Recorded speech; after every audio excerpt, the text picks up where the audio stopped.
Hey guys, what's going on? Good afternoon. It's a rainy afternoon here in Key West, Florida.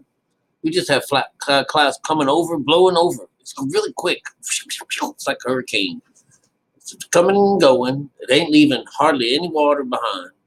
So I have to get out there and water my plants tonight. Maybe I'll do a video and show you my cute little garden. But it's just charming little garden now out in the front yard here. Let you see my grapevine and stuff like that before it's because it's starting to go dormant on me. You know. Well, listen, we've been going right on down the list here of things to talk about regarding our Bible, and this particular side of the Bible that I teach is the spiritual side of the Bible. And so you would find that, other than just what you can see, what you can actually see with our own eyeballs, they call that the letter, what you can see. But what you can't see is the spiritual side. Well, it's there for those guys that had the eyes that could see it, and after you've heard it, then you got the ear for it too. But it's not as easy to see, and it's called the spiritual side of the Bible. And it is a viable place to find information about God. All right. God, because it has to do with what's going on inside of us. It's very beautiful, and there's a code system that's not generally, but always connected to it as well. I've taught it several times, and every now and then I'll refresh it and show more people what's going on. Because as I've been learning myself, is that things change. I grow more. I mean, the information isn't changed, but how I go about presenting it and stuff like that, it gets a little clearer. It's a little easier to understand. And one of the things that we've been going over a lot lately is this idea of worlds. Number four. It's one of the coolest parts of the show here, when it comes down to trying to undo something that is made in some kind of a code, or something is hidden. All right. Once you discover these certain hints, it's pretty cool. And let me tell you, I don't know how I came up with this. I really don't. I'm not sure. But anyways, I've been writing this down for about 2 years, 3 years. And this is the way it goes with four. Four is where you're trying to get from one place to another. And it always shows up in the same places all the time. Well, you would think it would. But, this four in the last few times, like this one here, this is the one that we're doing today is Zephaniah. All right. There's only 3 in it as well. All right. 3 chapters. So there'll be it's interesting, because as I'm starting to take things apart more methodically, it reveals a little bit more of the code. All right, and how it is we're able to understand what they're talking about, and so this world becomes a pretty cool thing. This world is the 4. The idea, and I got it behind me, is that it's the west, north, south, and east. And even though we have 4 of those up there, they really represent your mind at a certain time. And as the book tells its story, each one of these has a meaning. Like this is the king. This would be the king, or the mind, the consciousness. That's the person, the mind behind things. And it's usually a king. This is the person itself. It's Pharaoh. It's the boss. It's the big boss. That's your conscience. Boing, whatever you're talking out of and thinking out of is the West. And they consider that West, that's our intellect. And so with this conscious situation, it's known as the black side. It's a black. It's not black as in black people or anything like that. It's the color black, because it's darkness and it represents death. Yes, it does. It represents death because the intellect kills the spiritual side of us over here, which this represents the left side of our brain. And we're trying to get over there to the right side of the brain. This is the 40 days and 40 nights. It has to do with anything that's taken some time to do, because it's called the works. It takes a lot to get from your mind, take it from here to there, and they put it on purpose. This Bible tells us God did this to us on purpose. He set you down here on this side with jack, nothing, absolutely jack. And everything you learn through your emotions, the motions becomes the red. This is be the Red Sea. It's the oceans. It's the moon. All right. And then we got the star. You're the star of the whole show. You are every one of these people in this book. You are the star. And that represents the skin, the south. This is the brethren. This is all the buddies all together. It's the it's the vessel. It's what takes you on this little trip. It's where a lot of the work is done, and it's also the sacrifice. It becomes, the what gets burned, what gets given up, what gets poked and prodded. And then E over here is going to be a spiritual situation that, like, so when you're in this Moab group, or when you're Baal, you're worshiping Baal, this would be your spiritual side. It would be Baal would be over here, showing that that you've given your baby up. This is your spiritual side.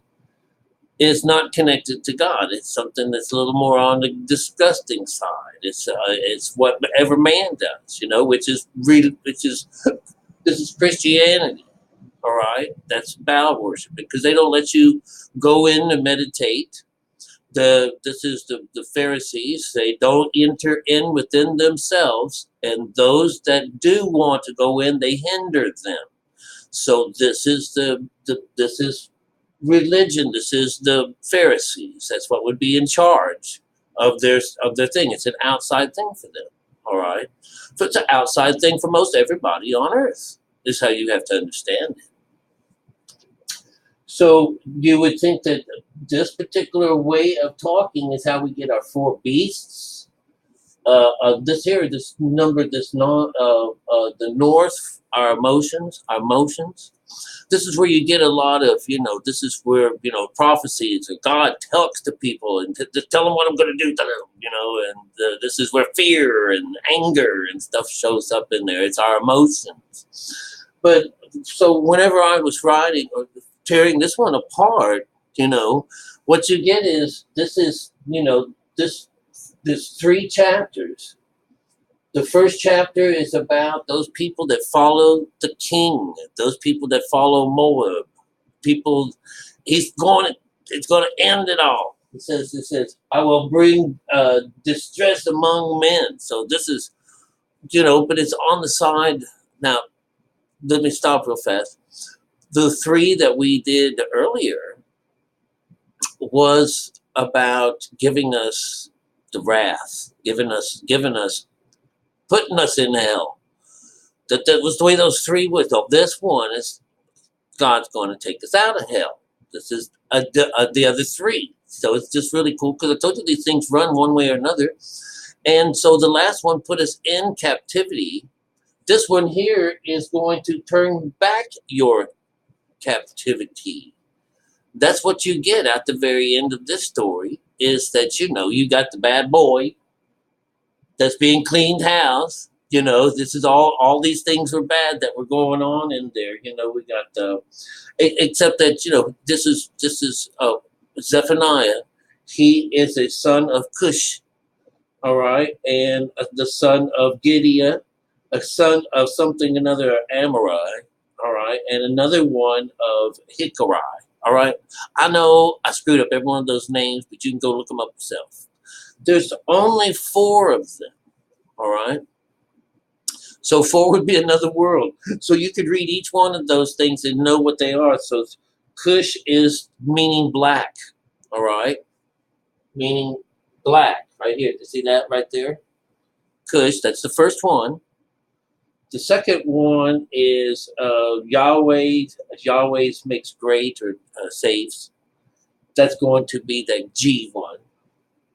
That's going to be second. The third is the remember, these are places. And let's see. promised by God is going to be this is promised by God, because this is what we're talking about. I am going to take them off of the land. He says, I am going to destroy them off of the land. So, I mean, you just got to take you out into the water to do this, because you got to be in meditation in order to do this. So you have to be crossed from the land out into the water. So that's that idea. You got to go out. I'm going to do this. So this is a positive situation, all right?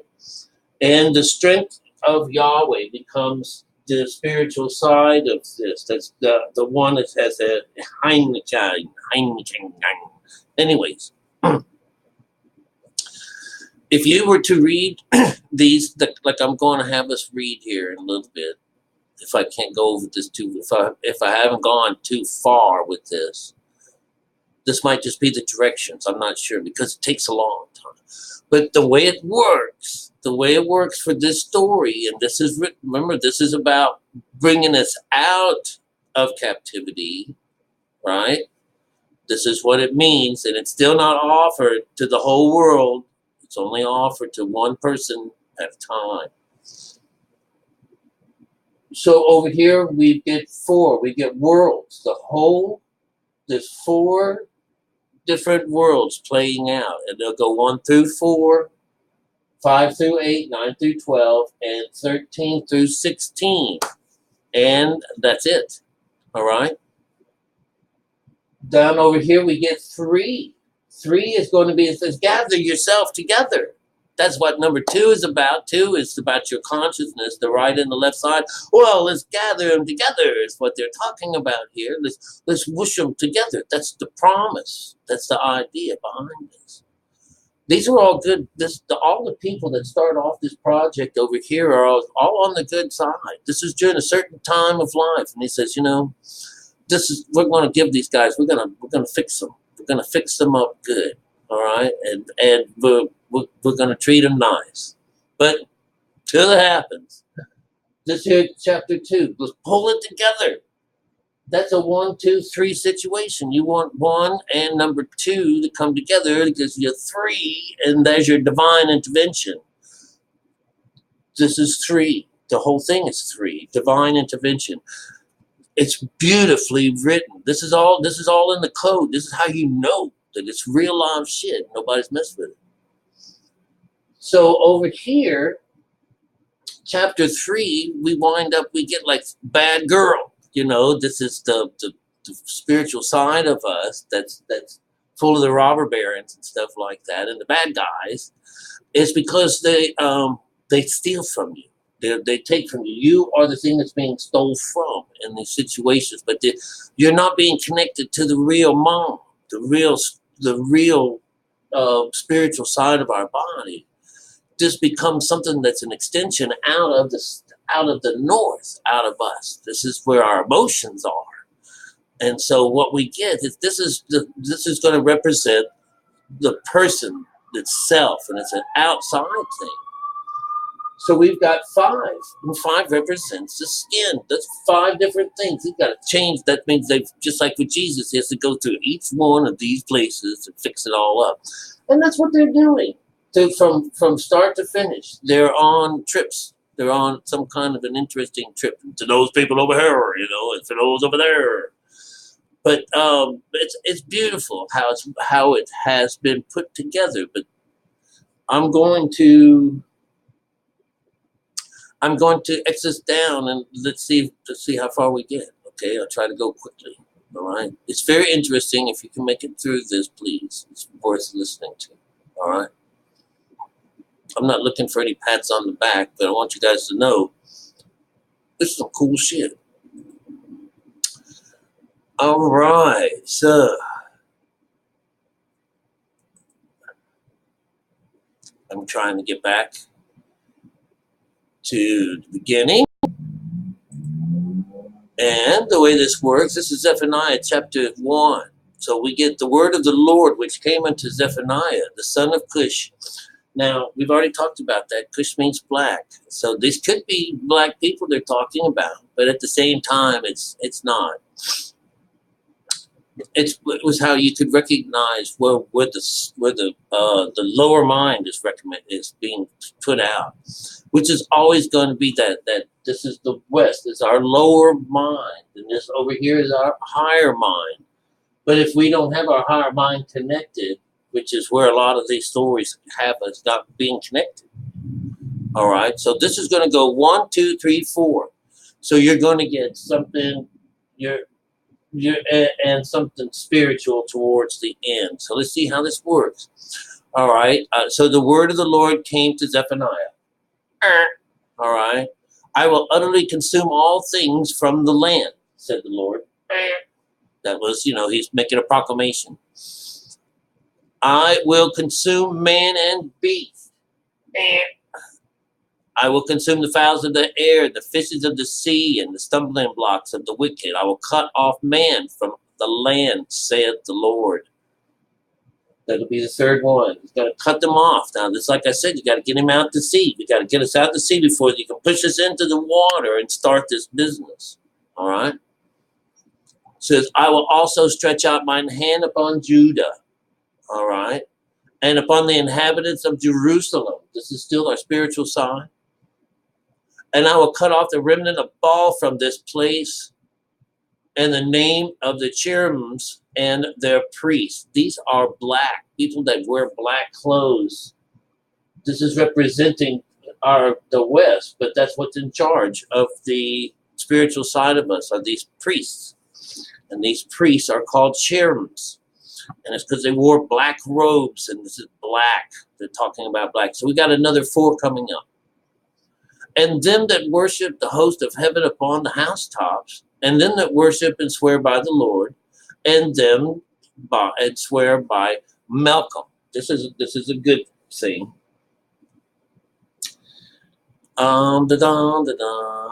This is on the housetops, okay? And them that turn back from the Lord, and those that have not sought the Lord, nor inquire from him. This is on number 6.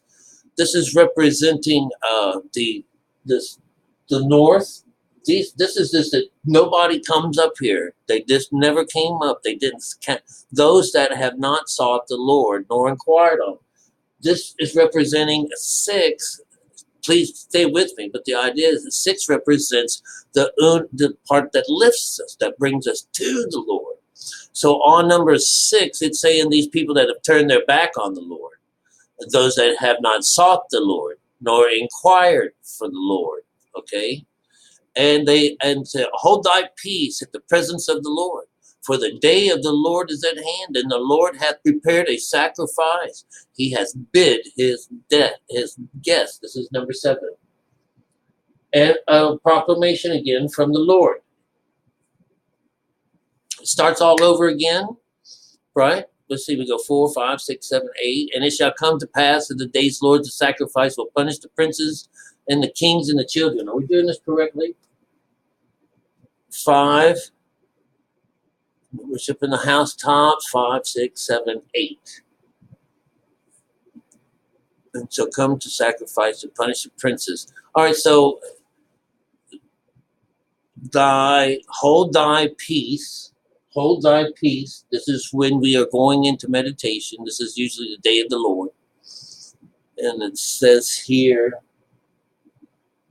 5, 6, 7, 8. And it shall come to pass in the day of the Lord's sacrifice that I will punish the princes, and the king's children. I see that.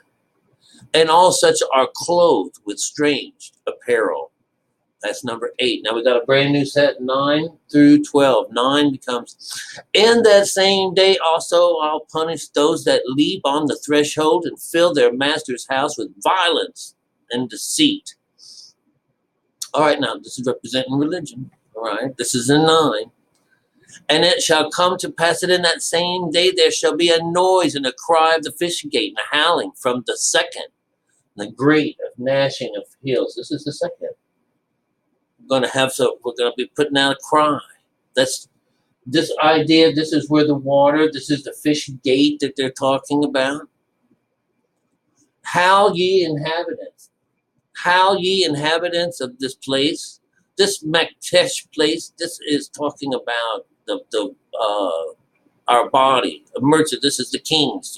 This is the inhabitants of the kings. So there's people that, that's what that name means. It says, and it said, which one are we on? 1912.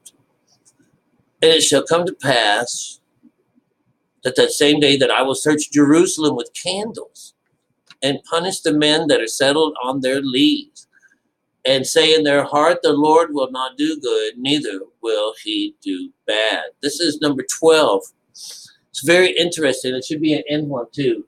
He's going to go in, he's going to wake up those lazy motherfuckers. He says, that they never do this, they never do that. God isn't going to do anything good, God isn't going to do bad. So it's like something that settles, like something that settles in vessel, and it settles down because they're so happy and they're just so content, and God will not do this and God will not do that. So this is what we're getting off of 12 here. Not off of 12, somewhere over here is where we're at. All right. So that's 12. Did we get it right? 12. So that's the end of one. Next we got 13 to 16. Therefore their goods shall be booty, and their houses of desolation. And so they shall build houses, but they can't inhabit them. They can plant vineyards, but not drink the wine thereof. All right. So this is number 13. 13 means the wine thereof. They got it right? No, this is going to be this. The west. The great day of the Lord is near. It hasteth greatly, even the voice of the day of the Lord. The mighty man shall cry, even the bitterly. So this should be this one right here. The emotions. If we're talking about crying in the situation, let's see if we can get ourselves bailed out. And this is a day of wrath, a day of trouble to the distressed. He said he was going to bring distress to men. That's the way it started out. Skin represents the body, the physical side of us. And what do we have here? We have the day of wrath, a day of trouble and distress, a day of wastedness and desolation, a day of darkness, a day of gloominess, a day of clouds, a thick darkness. This is number 15. It's representing 6. It's representing the top of a ladder. And the day a trumpet will alarm against the fenced cities and the high towers. And I will bring distress upon the men, and they shall walk in blind, but they shall walk blind, because they have sinned against the Lord, and their blood shall be poured out as dust, and the flesh as dung. And then it goes on to the last one, which is going to be 18. It's not going to be on here. These are 2 all by themselves. I will bring distress upon men, and they shall walk like blind men, because they have sinned against the Lord, and their blood shall be poured out as dust, and their flesh as the dung. Neither the silver nor the gold shall be able to deliver them in the day of the Lord's wrath, but the whole land shall be devoured by fire of his jealousy, for he will make even speedy riddance of all that dwell in the land. So that's pretty damn cool. All right. Let's see where we are.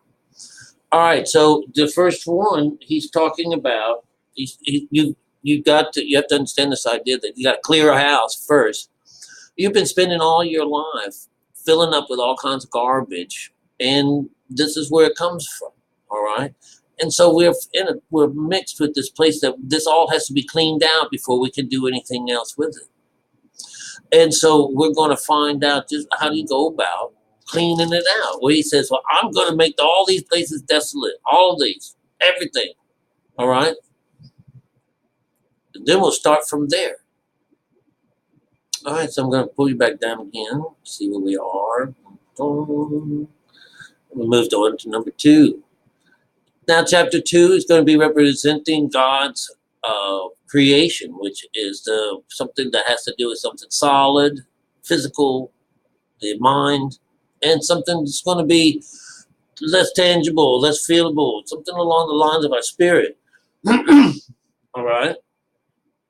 But this is this idea that gather yourself together, gather together, O nations not desired. So this, before the decree bring forth, before the day pass the chaff, before the fierce anger of the Lord come upon us, before the day of the Lord's anger come upon you, seek the Lord, and ye the meek of the earth, which have wrought his judgment. Seek righteousness, seek meekness. It may be ye that be hid from the day of the Lord's anger. This is 1, 2, and 3. This is what they're asking about. They're saying, pull yourself together. Pull yourself together. How are you going to pull yourself together? You're going to go into meditation and you're going to bring 1 and 2 together. It's going to make 3.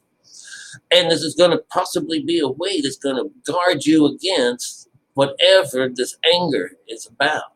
All right? This day of the Lord, the end of time. So anyways, how this one here works out is it's going to start off at 4.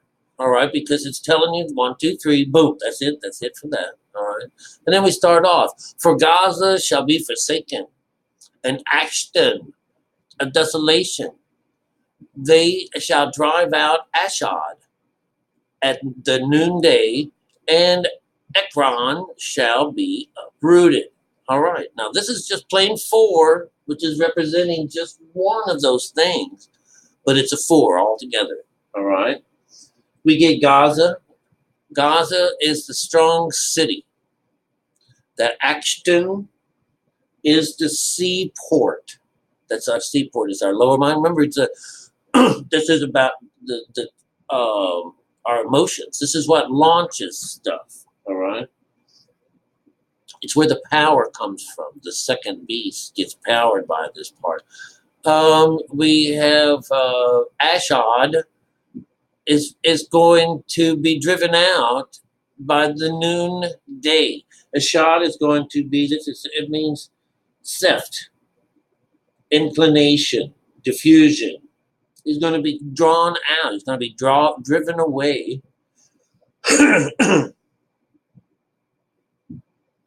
And then the last one is this Ekron. This Ekron shall be rooted up. This is bareness. It means to be thrown away. It's bareness. We already know that this part of us is known as being desolate already. This is what it's there for. And you'll see towards the end of this, it says, what is it that this is so happens that this has been made for people to dwell in, But that's the story about it. At the end of number 2, she becomes this place where beasts can come and hang out and wag their tails and stuff like that. But anyway, let's continue on with this. This is Gaza should be forsaken. All right, that's the outside of us. All right, woe to the inhabitants of the sea coast. It's going to be our end here. For the nation of the Cherethites, the word of the Lord is against you, and Canaan, the land of the Philistines, I will even destroy thee, and there shall be no inhabitant. This is number 5. All right, it's going to be representing number 5. This is this. This represents. This is the courier. These are the guys that send messages. This right here is where the damsel comes in and tells his father, tells one of these, from mother, from the this the queen's, the king's queen, tells the damsel he would like for her to bring John the Baptist's head back with him. So this is where you get your initial idea from, is from up here, and that's a queen situation. And so this is the sea coast. And so number 6, it says, "And the sea coast shall be dwellings and cottages for shepherds, and folds for the flock. Be restored. Your seacoast is going to give you back a place where the shepherds, a good shepherd tends to his flock. And you got to have a place for that to happen, and that's inside of us. That's going to be representing 6.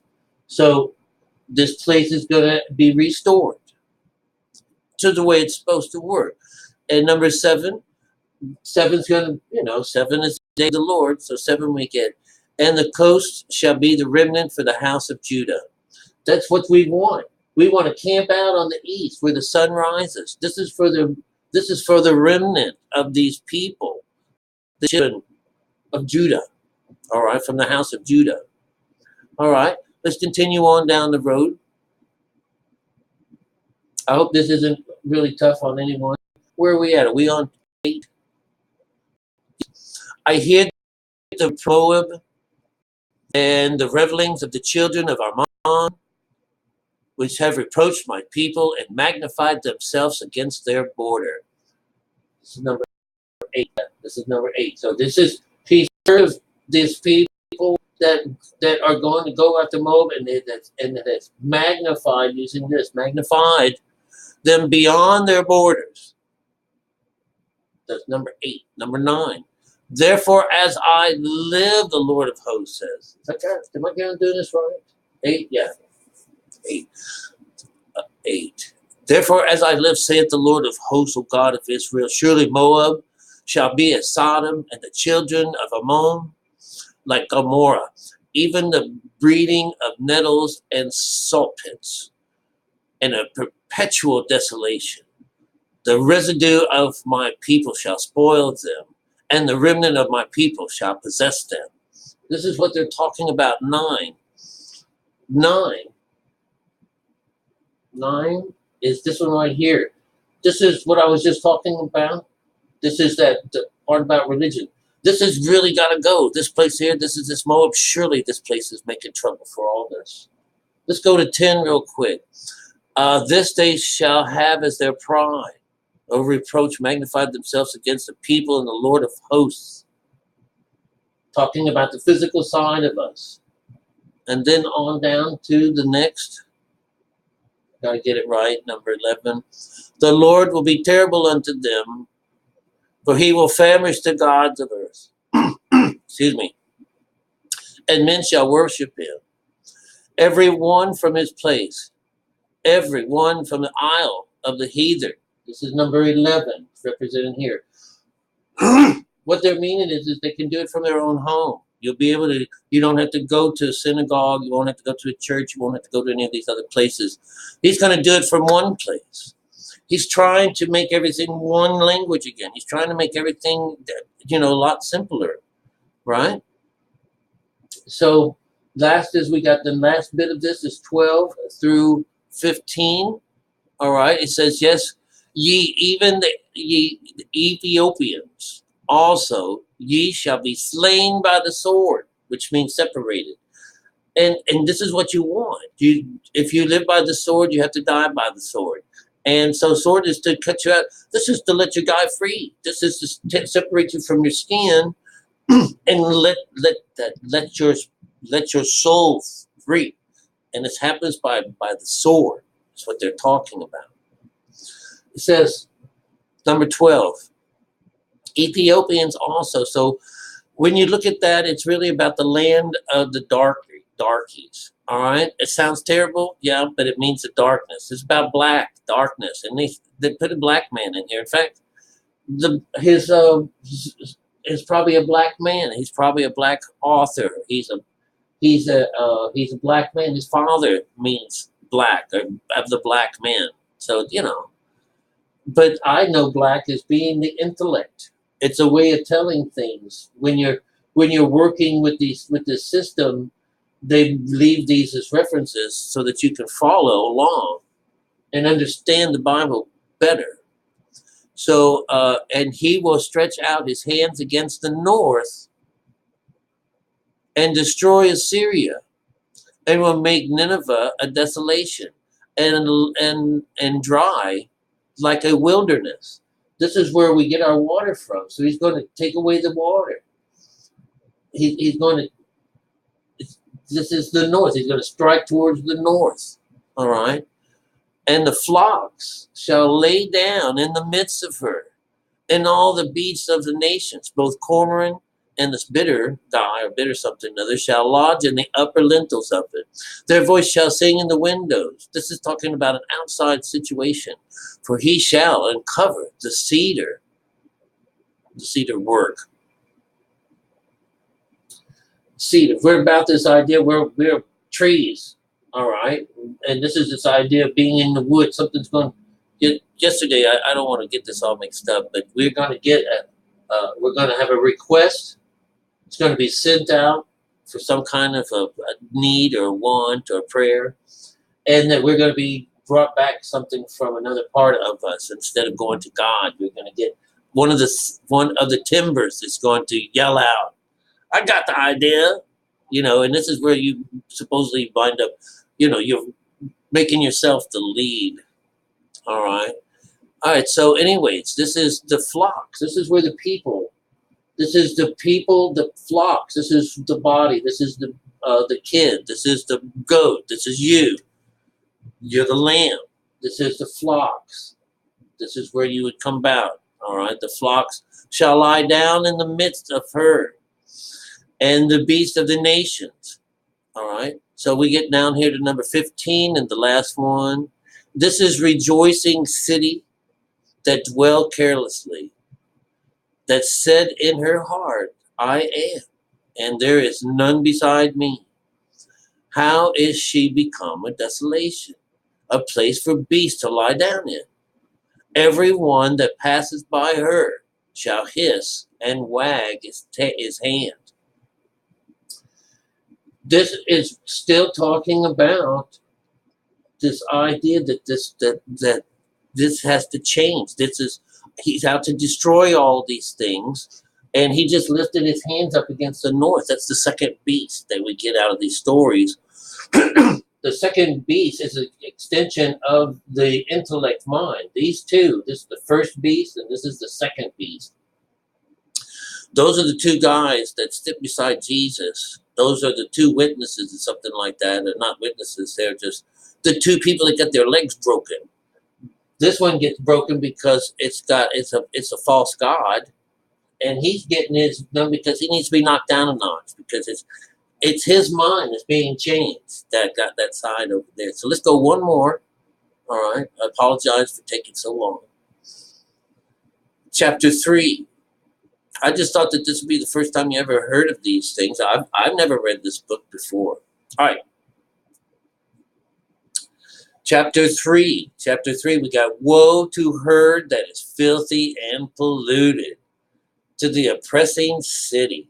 Now, anytime we see cities, they're always talking about this Jerusalem as the city. This that city. It's the nice place, and it's either inhabited or taken over. It's handed over to enemies, stuff like that. It's the current state is it's been handed over to those that oppress us. Here we have from the very beginning all the way to the very end. We have the four setup on all of these. So follow me and you'll see how this works. All right. Woe to her that is filthy and polluted. She obeys not the voice. She received not correction. She's trusted not in the Lord. She drew not near to her God. Her princes, the physical side, the princes within her are roaring lions. Her judges are evening wolves. They gnaw not the bones to the marrow. All right. This is number 3. And then her prophets are light and treacherous persons. Her priests have polluted the sanctuary and have done violence to the law. That's the first 4. How damning can it be? Her princes are roaring lions. This is talking about the outside. That whole business that we just dealt with is the dirty gal. She's a filthy bitch, right? She's the whore, all right? And how you understand this is her princes. See, we are princes when you're Jesus Christ. Remember, Jesus Christ represents the spiritual side of us. It's the prince. It's what we produce is the little baby, and we create the Son of God that comes in the air. And this is the Prince of Peace. Because he's bringing about the bridle that brings the right and the left side of the mind together. It takes you from being a beast and a dead person into being alive and well and healthy. And so what you'll get out of that is that this is the prince, and it's usually a baby lion, because when you come into this, so this the symbolism would be, it wouldn't be roaring lions. Your princes would actually be lion cubs. It's where they came to get some food from mama. And it's just beautiful. It's just beautiful how it really is supposed to be. But when you've got the outside part working, then these are roaring lions, all right? And this is violence to the law, because when you don't have the mom and the dad working together, then, she's dead. You're dead. There's a lot of violence. This is the idea. We're working off of our own mind and letting religion run you, because that's the works. All right. So, anyways, on this last one is going to represent the 5 body. 5 is going to represent our body. So you got to change the whole person. All right. So now let's see. That was number 4. All right. Let's start off again with 5. 5 through 8. We got the just Lord is in the midst thereof. He will not do iniquity. Every morning doth he bring his judgment to light.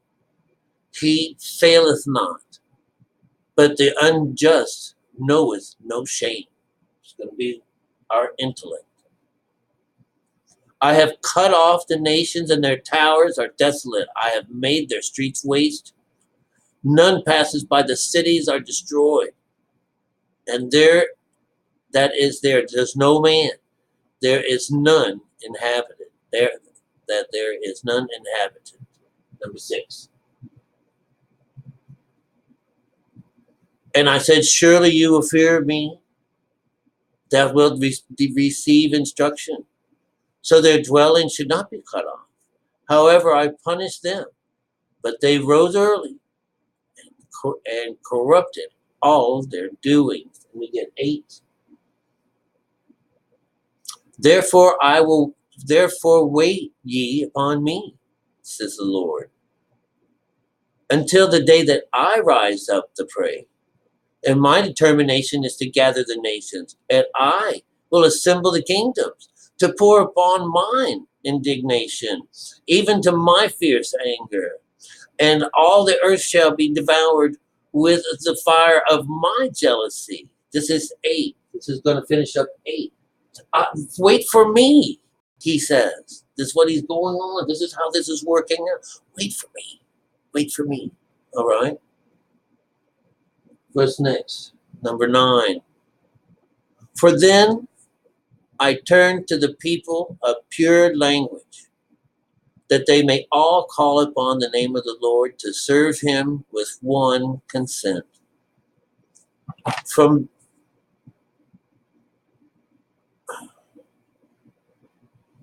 beyond the rivers of Ethiopia, my supplements, even the daughter of my dispersed, shall bring mine offering.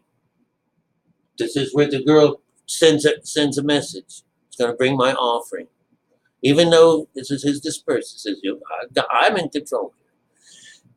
In that day shall not be ashamed for my doings, wherein thou hast transgressed against me. For I will take away out of the midst of thee them that rejoice in thy pride. And I shall no more be haughty because of my holy mountain. This is number 11. No longer. They're gonna take away a particular part of us that's gonna make us feel like, God is this, it's gonna save us and stuff like that. He's gonna take these kind of thinkings and thoughts out of us, because we don't need that no more. All right. And what do we have here? I will also leave thee in the midst of thee, an afflicted and poor people, and they shall trust in the name of the Lord. Number 12, now we got another group. The remnant of Israel shall not do iniquities, nor shall speak lies, neither shall deceitful tongue be found in their mouth. And they shall feed and lie down, and none make them afraid. This is number 13. This is going to be the end. No, that's not the end. None will make them afraid. This is this idea that the beast now will lay down and relax some. This is the idea because this beautiful thing is coming over to take over the place and restore it back to health. And so we have this last bit, which is number 13. A remnant of Israel shall not do iniquity. All right.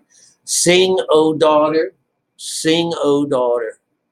of Zion. Shout, O Israel. Israel's the outside. Be glad and rejoice with all the heart, O daughter of Jerusalem. That's a good thing. This female, this part here, the motions. All right. Now we get number 15. The Lord hath taken away my judgments. He has cast out thine enemy, the King of Israel. Even the Lord is in the midst of thee. Thou shalt not see evil anymore. This is a beautiful thing, talking about the physical side of us. God's now dwelling inside of us, and you have no more troubles, no more judgments, no more trouble in your life, no more evil anymore. And then we come to the last one here. In that day it shall be said to Jerusalem, fear thou not, and to Zion, let not thine hands be slack. It's beautiful. All right. This is how they're working. We got the final 4. For the Lord thy God is in the midst of thee, is mighty, and he will save. He will rejoice over thee. We're talking about our conscience now has been switched over from the beast into something nicer.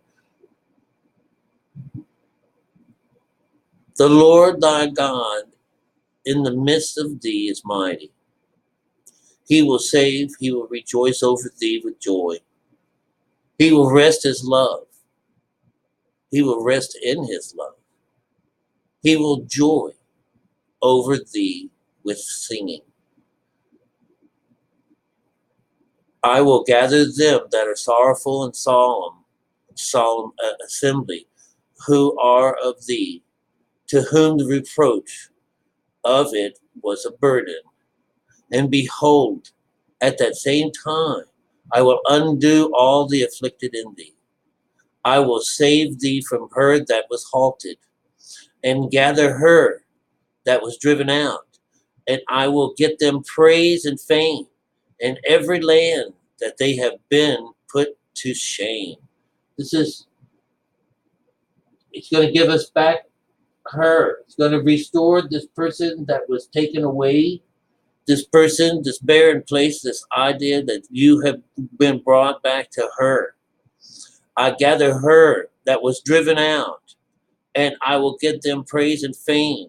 All right. This is where you halted. This is when people have halt, means when their bodies don't move, when they can't do anything. This is what that means to be halted.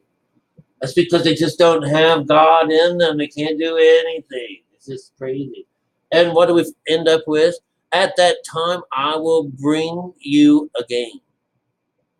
Even in the time that I gather you, I will make you a name and a praise among all people of the earth.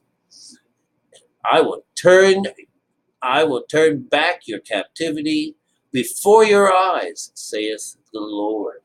And that ends up on 20. This is a super long one. I can't help it. That's the way it is. It probably won't be in 6 hours. That's how long it takes to put these things in. That's how it works. I'll babysit it. I'll put on some music, and go to painting. So anyways, this was a really cool reading using the 4, and it was just a roundabout. All of those things were actually one world after another world after another world. And look how beautifully it all works out. In these number forms, you can see how each one of these things is working.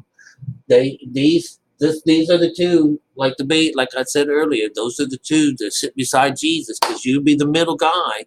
Pull yourself together. Pull yourself together. Pull this side and pull that side together. That's just how it looks right now. You know, you got to get this world thing going on. That's the coolest stuff on earth, you guys. Really, it's just cool as hell. All right. So, let's see. So it doesn't get any longer, you know. A quick synopsis. We see that the three can be going into captivity and coming out of captivity, joining up with God, disconnecting from God. Now, if the science behind this is true, which I will bet it is, you only die once to come over onto this other side. So there's no more dying after this. And I'm trying to think if I even was saying what I was wanting to say. That I did have something pretty cool to say, and I'm not going to eat up the rest of this ending like this. All right. If it comes to me, I'll talk to you about it. But this idea of just dying once is once you get on this other side. He doesn't say that it's in there forever and ever and ever. It's on there forever and ever and ever. So you never have to go back and repeat any of this garbage ever again. So it would behoove you to know a little bit about how to do this. This is about understanding. That's what we teach here, how to understand what the Bible is saying. All right. And when you rip it apart with these numbers like this, you cannot see it any other way, because it's like a checkpoint. It's like doing your math, you know, and there's always like, you know, can you check your math? I can check my math, man. That's the coolest shit on earth. All right. Anyways, I love you guys. The best to you. This is a long one. I know. Apologize. But how cool, huh?